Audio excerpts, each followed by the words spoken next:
अस्सलाम वालेकुम जी। उम्मीद है सारे दोस्त खैरियत नाल होवणगे।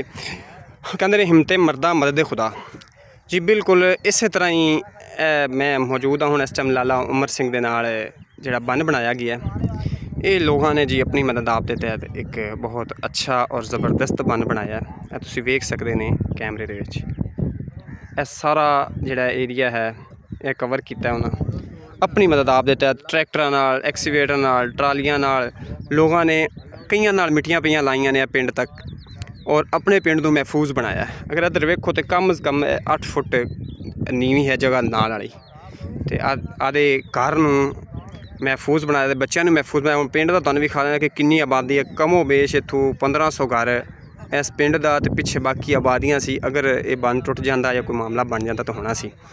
दिन रात मेहनत की रात को अक्सर मैं चक्कर लावां तो इत्थे जनाब इत्थे पहरा भी होंदा है कि कोई मामला बने तो उस टाइम ऐलान करवा के लोगों को इकट्ठा किया जाए। आज साढ़े माशाल्लाह पटवारी आसम साहब भी आए हुए हैं विजिट वास्ते, उन्होंने भी किया, लोगों को राशन तकसीम किया तो मैं क्या दोस्तों नाल शेयर कर देवां कि जिथे भी सारे दोस्त सारे लोग मिल जुल के काम करते हैं तो अल्लाह ताला की मदद ते नुसरत भी नाल हुंदी है।